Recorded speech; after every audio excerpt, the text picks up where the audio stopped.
Hi friends, welcome to our channel. So 42,672 సంఖ్యలోని అంకె 2 యొక్క స్థాన విలువల భేదం. సో ఇక్కడ ఉన్నటువంటి 2 యొక్క స్థాన విలువల భేదం కనుక చూసుకున్నట్లయితే ఒకటి 2000, ఇంకొకటి ఒకట్ల స్థానంలో ఉంది కాబట్టి 2000 - 2 = 1998. అయితే ఇక్కడ భేదం అని అడిగింది కదా, మరి అదేవిధంగా అడిషన్ అడిగినట్లయితే అడిషన్ చేయాలి, మల్టిప్లికేషన్ అడిగితే మల్టిప్లికేషన్, డివిజన్ అడిగితే కూడా డివిజన్ చేయాల్సి ఉంటుంది. సో ఏ విధంగా ఇచ్చినా కూడా ఇలాంటి ప్రాబ్లమ్స్ ఇలాగే చేయాలి, స్థాన విలువల భేదం. నెక్స్ట్ 48,326 సంఖ్యలోని 8 యొక్క స్థాన మరియు ముఖ విలువలు. స్థాన విలువలు అంటే ఏంటంటే ప్లేస్ వాల్యూ, ముఖ విలువలు అంటేనేమో ఫేస్ వాల్యూ, ముఖ విలువ. అయితే 8 యొక్క స్థాన విలువ 8 × 1000 8000. 8 యొక్క ముఖ విలువ అది ఏ ప్లేస్లో ఉన్నా కూడా ఫేస్ వాల్యూ అంటే ముఖ విలువ అయితే అదే నెంబర్ ఉంటుంది, అంటే 8. సో ఇది ఆన్సర్. సో 8 యొక్క ముఖ విలువ 8, 8 యొక్క స్థాన విలువ వచ్చేసి 8000. సో అప్పుడప్పుడు పై క్వశ్చన్ లాగానే ముఖ విలువల భేదం కూడా అడగవచ్చు, రెండు ఇచ్చేసి. ఓకేనా. నెక్స్ట్ మొదటి 50 సహజ సంఖ్యల మొత్తం ఎంత అంటే ఫస్ట్ 50 న్యాచురల్ నెంబర్స్ మొత్తం ఎంత, some of 50 natural numbers. So 1 + 2 + 3 + so on 49 + 50.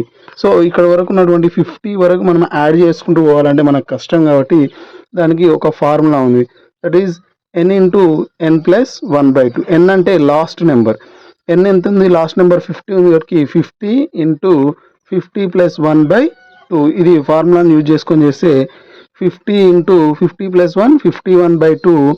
So ఈ 250ని 25 టైమ్స్ కట్ చేస్తుంది కాబట్టి 25 × 51 = 1275.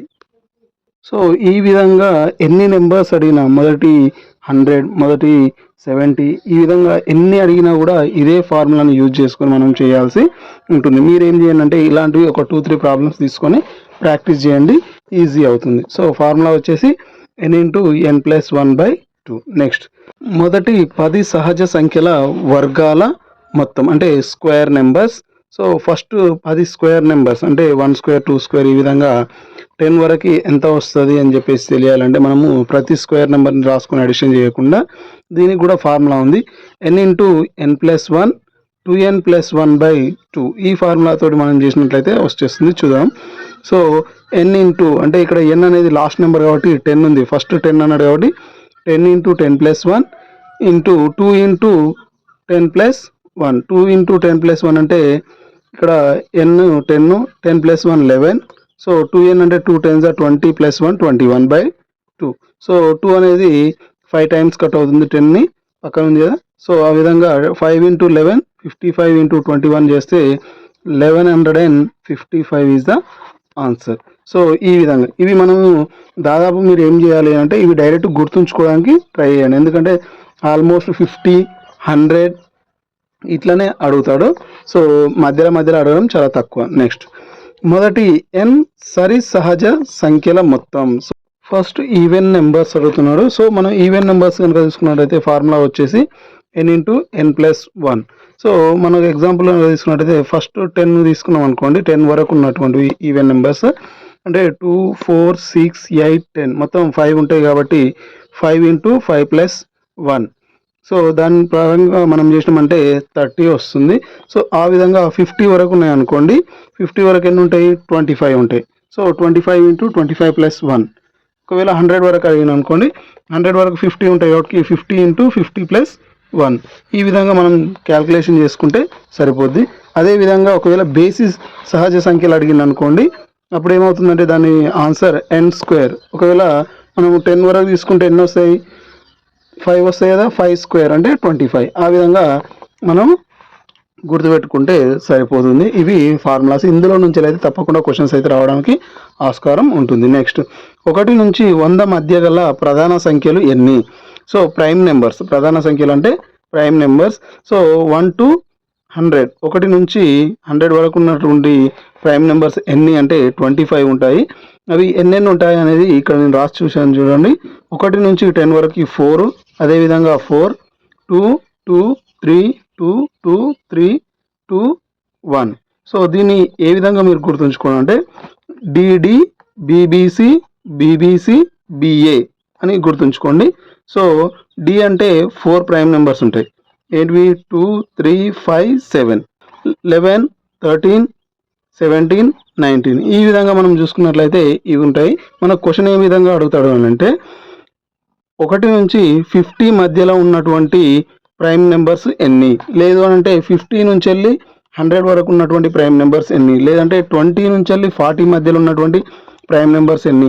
ఈ విధంగా క్వశ్చన్ అడుగుతాడు. కాబట్టి మనకి ఈ క్వశ్చన్ అన్నిటికీ రావాలంటే జస్ట్ ఈ code DD, BBC, BBC, BA అని గుర్తుంచుకున్నారు అనుకోండి, సింపుల్ అయిపోద్ది. సో ఇది పక్కన రాసేసుకొని మీరు ఎక్కడ ఎన్ని ప్రైమ్ నెంబర్స్ ఉన్నాయనేది ఈజీగా ఫైండ్ అవుట్ చేసుకోవడానికి ఉంటుంది. నెక్స్ట్, మిశ్రమ భిన్నంను అపక్రమ భిన్నంగా మార్చుట.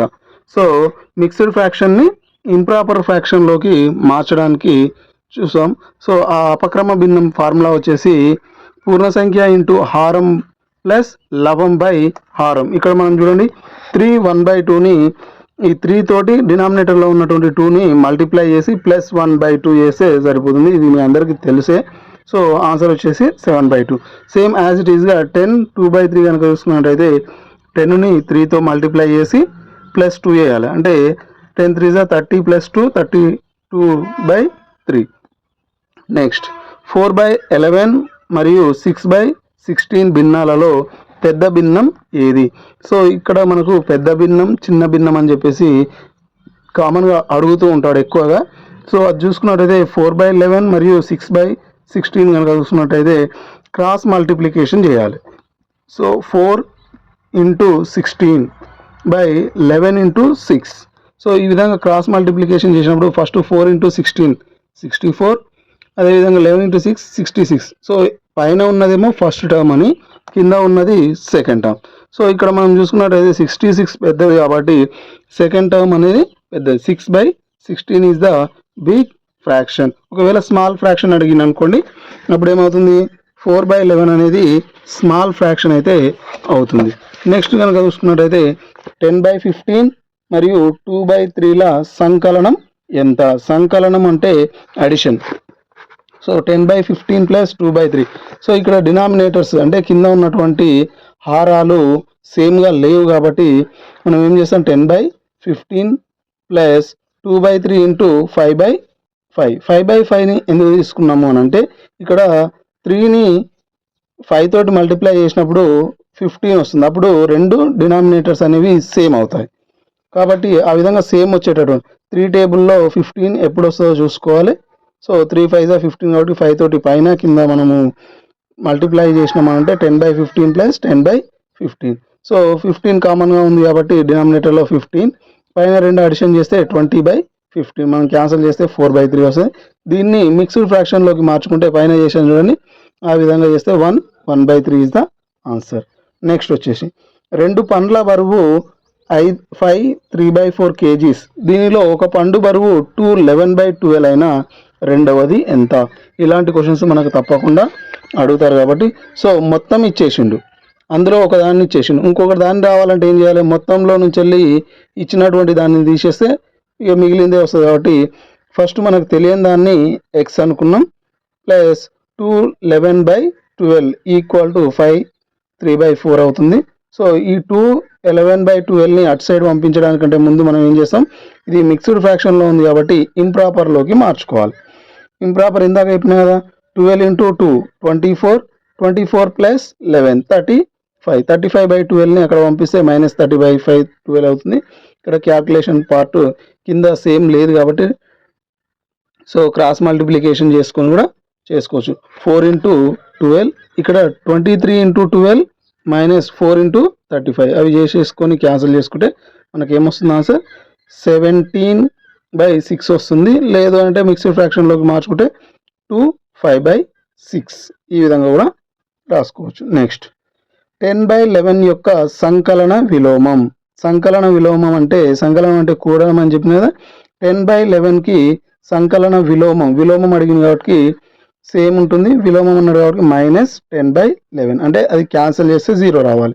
సో ఇప్పుడు 10/11 -10/11 రెండింటిని పక్క పక్కన రాసేసి చేసినట్లయితే క్యాన్సిల్ అవుతుంది కాబట్టి దాని ఆన్సర్ వచ్చేసి 0 వస్తుంది. ఇది సంకలన విలోమం. నెక్స్ట్ 10/11 యొక్క గుణకార విలోమం వచ్చేసి రివర్స్ అన్నట్టు. గుణకారం వచ్చేసి 10/11 ఉంటే 11/10, 5/6 ఉంటే 6/5 ఆ విధంగా చూసుకోవాలి. నెక్స్ట్ 10.6142 బార్ 42కి బార్ ఉంది. సో దశాంశ భిన్నంలో వ్యవధి మరియు అవధులు ఏవి? సో ఇది కంపల్సరీ గుర్తుంచుకోండి, వ్యవధి మరియు అవధులు. సో 10.6142లో వ్యవధి 42 అంటే ఎన్నిటికి బార్ ఉంటే అది. ఇప్పుడు 6142కి 4కి బార్ ఉంది అనుకో 6142 అని రాయాలి. లేదు ఓన్లీ 42కే ఉంది కాబట్టి 42కి రాసేసినాం. అవధి అంటే ఎన్నిటికి బార్ ఉంది, ఎన్ని నెంబర్స్కి ఉంది, 2 డిజిట్స్కి ఉంది కాబట్టి 2. ఒకవేళ 6142కి ఉంది అనుకో అప్పుడు ఏమవుతుంది 4 అవుతుంది. సో అవధి వ్యవధులు బాగా గుర్తుంచుకోండి, కంపల్సరీ అడగడానికి ఛాన్స్ ఉంటుంది. నెక్స్ట్ 12.5 బార్ను భిన్న రూపంలో రాయండి. సో ఈ విధంగా భిన్న రూపంలోకి రాయాలంటే మొత్తం నెంబర్ రాసుకోండి, 125 రాసుకొని బార్ లేని నెంబర్స్ రాయాలి. సో బార్ లేని ఇంత 12 కాబట్టి 12 ఎన్ని నెంబర్స్కి ఉన్నాయి బార్లు అంటే ఒకటే నెంబర్ ఉంది కాబట్టి కింద 9 రాయాలి, రెండింటికి ఉంటే 99 రాయాలి, మూడింటికి ఉంటే 999 రాయాల్సి ఉంటుంది. సో 125 - 12/9 అంటే 113/9. నెక్స్ట్ ఒక రుణ సంఖ్య యొక్క వర్గం ఎల్లప్పుడూ ఏమవుతుంది?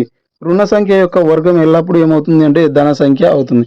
ఏ విధంగా అంటే రుణ సంఖ్య అంటే -2 తీసుకున్నాం, -2 హోల్ స్క్వేర్ అంటే -(-2)² అంటే 4, ఆ విధంగా ధన సంఖ్యనే అవుతుంది. నెక్స్ట్ (x/169 = 12/39) x విలువ ఎంత? సో ఇక్కడ మనం ఇచ్చినటువంటి దాన్ని చూసుకున్నట్టయితే 13² = 169 ఇచ్చిండు కింద. అప్పుడు 12² ఏమవుతుంది ఎక్స్ వాల్యూ, 12² ఎంత 144.